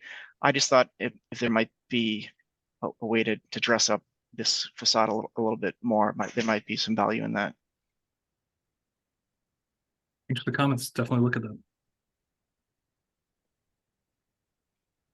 So I'm glad I get to go last, or at least on the architectural limits. I think there's a lot of really successful things about the composition, including the setback of the upper stories in the middle piece. So it's not just a continuous 4-story street wall that changes in materiality, but there's actually a change in depth there. Then you have the projecting balconies. I think it creates a rhythm along the street in this very long facade that feels really successful. That together with the projecting piece on Lombardi Street and the upper floor setbacks works really well. I was initially drawn towards option 1. I think you described it as the simpler option, but it feels especially with the projecting balconies in the middle volume, it feels pretty dynamic when you view it in totality. But I think the comments about option 2, really option 1 and option 2, there's some similarities. That middle piece carries over to the rest of 51 on option 1. That middle piece carries over to the 45 on option 2. So I would also be fine with option 2 if that ends up being the preferred direction. You're torn, Tim. You're torn. I'm a little torn. That's a good thing. I'm happy for people to be torn about design representing. Yeah, and I think I appreciate the effort on option 3 as well to explore something a little more expressive. But I do agree with Frank, especially in the middle piece, having the continuous horizontals running across there, and the window feels like it creates too much depth. And perhaps just cast the facade into shadow, and might be something that would be more successful in a tropical climate than it would be in this climate. I do like, as it is, I hear the other Tim's comment about the portion of the building facing the highway. But if you go to the view, kind of looking at the corner of Lombardi and Broadway. Yeah, no, not that one, the other one. That one. I like that corner piece as a projecting volume facing out towards Lombardi. And I think you'd lose some of that if that wrapped all the way around the corner and just became another building piece. And I also like that you're carrying the brick all the way around onto that side of the building too. But I hear Tim's comments, and so maybe there's another way of kind of addressing those and really thinking of that as another front to the building. But what's really interesting though, Tim, is like the highway view, as much as you never really see that highway view because you go in the opposite direction when you're driving on that. And you're lane over, when you're seeing that. So you really wouldn't capture that unless you're walking on the highway. So I agree with you that this is a more important piece. as a incoming and where this is happening a lot more. So this is an important corner versus the highway piece, because the highway piece is just an angle from the highway, which you're never going to see it because you'd be driving in a different position. Yeah. Another thing, yeah, completely. That's a very interesting observation. You won't see that view. Another thing this shows is the verticality of the center portion of the building, how those reset, the projecting balconies and recess balcony openings create those vertical pieces, which again is establishing a rhythm along Broadway that I think is a good thing. I had a question about 51 and its materiality. I think in all the options, you have horizontal clapboards on the up floors 2 through 4 of the building, and they're different colors. I think one thing in option 2 that I didn't like as much is it feels like there's less contrast between the lower stories and the upper stories. There's a tendency for those two to blend. So I wonder if, maybe it's just in the choice of color, making sure there is enough contrast there. But I wonder about the choice of clapboard for those for the floors 2 through 4. Feels like a material that makes sense on the recessed portions of the building, certainly on the back of the building. Does that really, especially when at 45, you have a masonry material carrying up to that cornice line at 4. Is that the right material for those upper stories here? I think I understand what you're asking. I think what we were trying to attempt to do was really distinguish 3 separate massings with different materiality. So that's why we baked in Hardy as one of the massings. I agree. I think it makes a lot of sense to kind of keep it. It can make a lot of sense to keep it as the background on the backside and as the kind of upper level to be a little bit more consistent. So we can definitely explore some of that. Yeah. I have to say, I like the color, the solution of option 2. Because it starts to introduce, the building becomes more vertical here to me. And I think that's sort of an interesting thing. Maybe there's a little more distinction between, what is it, floors 3 through, 2 through whatever to 4 than the top. But I do appreciate that that all of a sudden that piece does transform. It's interesting to me. It gives it a greater scale as we go. Is that north on Broadway? Yeah, whatever. And that to the left on Broadway.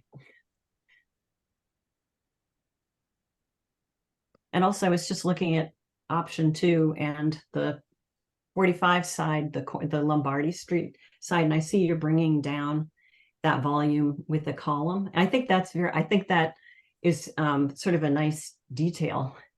And yeah, the one we're looking at right here, I think maybe the bottom of the that bay, that dark bay, wide bay, maybe comes down. It breaks the datum a little bit and comes a little closer to the ground.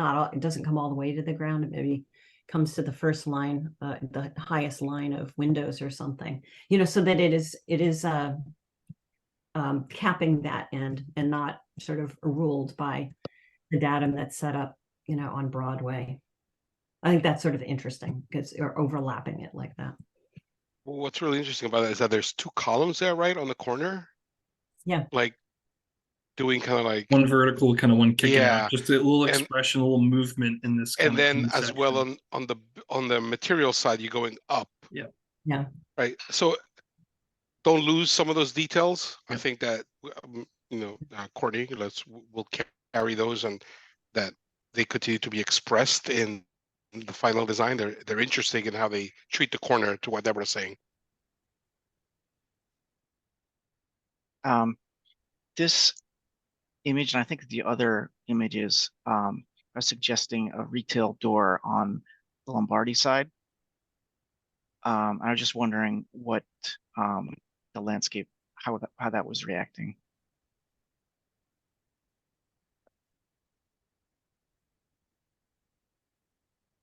I don't see it there. Yeah, this is for the retail. We go to the landscape plan, if that area. Sorry. Chance. No, that's okay. Thanks. That would help. I can switch over. Do you want to switch over to the 45? So I can. Sorry, guys, hold on a second. Let's go.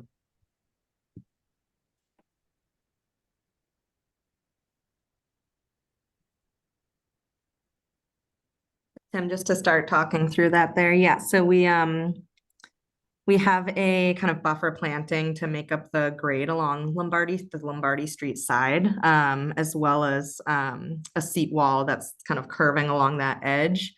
And the retail entry is along Broadway. So I don't think we have anything along Lombardi Street as far as an entry. There's just one. It's a little, I think this is one thing that we were discussing during this process and didn't quite resolve, but this is one of those oddities in the zoning code that, you know, we're required to provide entries at grade at a certain distance. So we have to have one per code there. Would we necessarily have one? We might not, depending on what our final kind of landscape and program is at grade. But I think to that point, you should correlate, make sure that those two things align. Because if you are showing a rendering with a door on that side, it impacts your landscape, right? Yep. And therefore it impacts your green score, just like the egress out in the back. It's going to impact your landscape and it's going to impact your egress score. So, you know, even though, you know, Andrew Arbaugh's not here, that's what he would agree to as well, saying, you know, it's impacting your perception of what the landscape is. So you're going to need to recalculate your green score and show really how that works. What the egress is of those things. We also have Sherry here. She would like to weigh in on the facades and the landscape. Thanks. I would, you know, I concur that I think simpler is better, and I'm drawn more towards 1 and 2 in particular. Maybe the 45 side of 2 especially. And I agree, actually. I like the continuity with the darker top and side on 45 on 50 40, you know what I mean, the 51. Right side 51. Thank you. Yeah. And agree with Deborah that I can see that 51 sort of hanging as its own building and then have 45 of its. I think simpler is better on that. I appreciated Frank's comment about possibly having the middle go all the way to the ground too, just as like an anchoring piece to this, because it does, I know there's probably a, you know, retail component there that is calling for those things, but I felt like those comments were strongest. And then on the landscape, I mean, I think overall for what there is of it, you guys have done a good job. I mean, as well, you better have, right? Was Andrew like breathing down your neck over this whole thing, Allison? Yes. But yeah, where is the green score calculation? I don't know. Was that presented or no? It was not presented. We have run it kind of on the back end, and I have that pulled up. So we do currently pass for I'm gonna tell him, Andrew. You're gonna tell Andrew that they didn't present the green score? Yeah. Yeah, I think that's what I was curious about. What do you end up at? Are you well enough over it that by recalculating you're still safe? You know what I mean with the egress business? Yeah, we'll definitely need to just take that into account and be sure. We are over for, I think, let me look here. For 45 Broadway, we're at 0.266. For 51, we're at 0.302. So we have a little wiggle room. Okay. Yeah, I think those were my comments, but I think overall, yeah, I think you've done a good job conforming to the design guidelines, providing you know, a lot of vegetation along the street, which is awesome, and street furnishing and considerations of the pavement. Do you have it feels like it was 5 years ago that you presented the landscape, but could you just flip back to do you have the landscape plan all as one, or no? Just there's 2 separate. Allison, I don't know if I have one that doesn't have a white block on top of it. Yeah, we were very adamant about showing these as two different I projects. know. I knew you guys would be, which of course you had to be, but yeah, I mean, I can see both. I can see both. Not that old. Yeah, I think the continuity is great. I did also have that question about the sidewalk wrapping down Lombardi, but totally understand why that is the way it is. Yeah, I feel like the public realm has been prioritized, and there's a lot of clarity, and I appreciate all that you've done outside of your core scope to push forward a larger connectivity agenda. Yeah, and there's did I see green in the facade? Are there amenity spaces off the ground plane? There's retail off at grade. Right. And then in one of the facades, I thought I saw, okay, maybe not. I could have been hallucinating. I thought I saw green, like there might have been an amenity space that was higher up, but that clearly not. We're proposing amenity space up at the 5th floor to take advantage of some of the outdoor terrace space. Oh, I did see that. All right, great. Okay, and that's a part of the green score. Yes. Yeah. Yep. Yeah, we'll make sure that's incorporated efficiently. Yeah. Okay. Are there images of that intervention, or was that only in the facades that I just saw it, like slide 34, I think? Are you just talking about it's some of the Yeah, greens that we have sticking up there? Is that all you got for artistic me? embellishment and Allison, I don't know. I haven't. We'll confirm what's included in the green score and make sure that's all coordinated. But yeah, I just want to make sure that whatever's proposed up there, you've thought through longevity on those babies. Absolutely. We'll be a little more realistic with our landscape and the elevations next time as well. Okay. So we've been chatting for about 30 minutes. So with our remaining 10, I hope we could give this applicant some guidance about the facade decision to show items to come back. Sounds like a majority of you were in favor of option 2 across the board, with perhaps wanting to maybe see option 2 with the option 3 facade of 45 Broadway, and seeing facade option where the middle of 51 can come to the ground. And it sounded like there was still some discussion about the color palette on option 2 of 51. However, I don't know if you would like to provide some additional suggestions around that. I think, Courtney, I think that you're on the ball on it. I think that there's a consensus on elevation or option 2 with perhaps some articulation to what some of the comments from Tim and Sherry and Deborah, there were some adjustments to it, but I think that overall there seems to be an option 2 preference with some modifications to what we're saying. And I think that people would like to see perhaps maybe a better representation of the material palette within that. And I think that there was some brick articulation from 45 that perhaps could be articulated into option 2, 45 potentially, from what I remember as well saying, people were saying.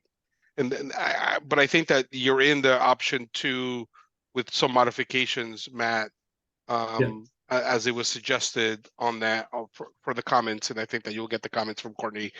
But I would say that that's perhaps the direction, and a little bit more clarity about the egress of 45, because I would like to make sure that that's working, because if it's not working, it's going to impact your building plan and layout. So make sure that you figure that out and you show us that it's working correctly. And then the grounding, potentially, what does it look like if you ground the middle, material wise? Does it do something, like, so I think that you're in that realm, and that's what we're saying consensus wise and from my perspective. Yeah. If I can add, I know I made a comment about the contrast on option 2. But when I squint at it, I think Deborah's thought about them blending together and feeling more like one piece actually makes a lot of sense. Yeah. I say one thing about the materiality. There is a design guideline that says horizontal or vertical board siding or shingles, regardless of material, should be avoided. And I think the reason for that is because we all know there's an enormous variation in the quality of horizontal board siding products. And the appearance of quality is really dependent on how it's detailed as well. So I think eventually the recommendation that material samples be provided would be an important one here. Agreed. I think, Tim, would you agree in the fact that what we agreed on before, the idea of like if you have some hardy, how you're treating the corners and how you're ending it, we'd be curious to know how you're treating that, so it's not just your standard cap at the end that covers mistakes. I was secretly listening in on the last one, and Frank, I do use that detail quite often where we do a nice little corner reglet at our siding, so it's not a big chunky piece of trim, and we usually color match it to match the body of the siding as well. Yeah. So maybe to see some of that and to understand a little bit how you're treating some of those conditions, Yep. it would be good to understand as a materials transition.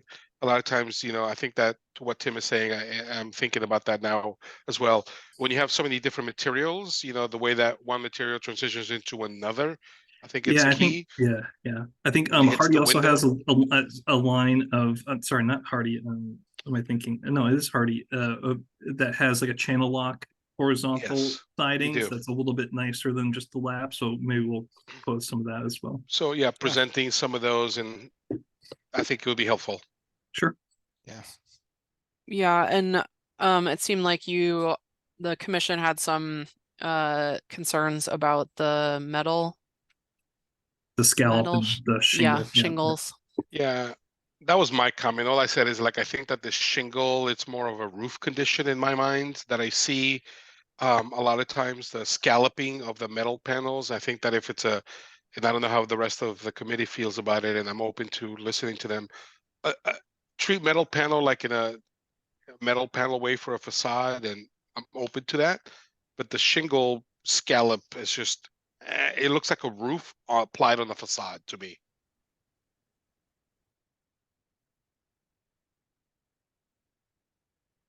Yeah, I appreciate the highlight of that projection with the different material.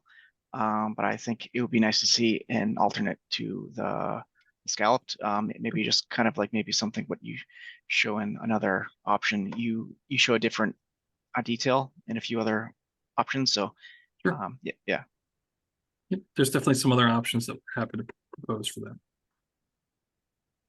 But I think overall, I think that you're heading in a great direction. This is, I think it's going to be a great addition to that corner. Thank you. Appreciate that. Can I make one more comment? This is just on the landscape. It's kind of a unique condition here where I think you've done a great job separating the space between the building, the curb into the different zones. But there's a pretty deep planting area between the face of the building and the back of the sidewalk. And it's along, I don't know if it's a majority, but it's pretty close to it. Of the frontage of the building. So I think you showed precedence for integrated seating into that. And I'm thinking, yeah, all those planting zones in between the face of the building and the sidewalk. Wondering about those and just how to make those feel as integrated as possible with the public realm. And I've been actually spending some time in New Haven lately. And at Yale, they have this kind of typology, they call it the moats, like in between the face of the building and the sidewalk, where there's raised planters in between the building and the sidewalk. And I wonder, is that something that could be worth exploring with, at 18 inches in height, 16 inches in height, so it functions as a bench all the way around? Tim, appreciate that. The one comment I'll make about the raised planters is that does start to cut into our glazing percentage that we need are always trying to reach here with 70%. So it can get tough sometimes, but we'll definitely take a look at that. The prescriptive requirements of zoning. Yep. Yes. Okay, so just so I'm clear, you, the commission, are not feeling comfortable voting on a facade option tonight? I think we're comfortable with it. Yeah, I Yes, would- yeah. yes. comfortable Okay. voting. Yeah, I feel like it's pretty clear direction from my standpoint. Okay, so then if we're going to take an official vote, we have to do them case by case. So is there a motion on the facade option for 45 Broadway? Yeah, option 2, but with the brickwork of option 3. Okay, so do I hear a motion to vote on facade option 2 with brickwork of 3? So moved. I saw Frank's mouth moving, but I did not hear him. So I'm going to take. I second that motion. Sorry, my Okay, microphone great. was up. All right, the motion made by Deborah Fennick, seconded by Frank Valdez. Roll call vote. Frank Valdez. Yes. Tim Talon. Yes. Deborah Fennick. Yes. Sherry Ruane. Yes. Tim Hood. Yes. All right. The facade vote has passed. Do I hear a motion? Well, I'm just gonna roll with the 45 case. Do I have a motion for the project to come back with incorporating additional design guidance from the board around the material, I should say commission, around the materials discussed tonight, and the projection of option 2 along Lombardi. And the egress out of the stair. And the egress for 45 at the rear. Do I have a motion to continue 45 to the next time they're available? I motion. Second. All right. Motion made by Frank Valdez, seconded by Tim Hood. Roll call vote. Frank Valdez. Yes. Tim Talon. Yes. Deborah Fennick. Yes. Sherry Ruane. Yes. Tim Hood. Yes. Okay, so on to 51 Broadway. Do I have a motion for the facade of option 2? So moved. All right, do I have a second? Second. Seconded by Frank. Roll call vote. Frank Valdez. Yes. Tim Talon. Yes. Deborah Fennick. Yes. Sherry Ruane. Yes. Tim Hood. Yes. Okay, and in terms of additional design work, I would say almost the same or similar comments to the 45, where the commission would like to see more information about the materials and the investigation of those materials coming to the ground plane on the middle, well, I'll call it the right side of 51 Broadway. Anything else that I'm missing? I think that was about it. Do I have a motion to continue 51 Broadway until the next time they're available to come to UDC? So Motion moved. to continue. Second. Okay, I heard Sherry and then Sherry made the motion, seconded by Frank. Roll call vote. Frank Valdez. Yes. Tim Talon. Yes. Deborah Fennick. Yes. Sherry Ruane. Yes. Tim Hood. Yes. All right. Thank you, grouping of Broadway cases. Thank you very much. We'll see you Thank you, next appreciate it. time. Thank you. Have a great night. Thank Happy you. Thanksgiving, everyone. Thank you. Thank you Bye. too. Thanks. Thank you. Bye, Ben. Bye-bye. See ya. All right, our last order of business this evening is a motion to end the meeting. I think we should make Andrew make that motion. Oh, Emily. I'm sorry. Before we end the meeting, I apologize through you, Madam Co-Chair. I did just want to note that Madison has sent out the schedule for next year's UDC meetings. So please take a look at those and let her know now if you have any conflicts. Please go ahead and put them on your calendars, and if there are any concerns, reach out. I would just say, Emily, just moving forward, I think that it was kind of it was helpful when you guys reached out within a couple of days of the meeting.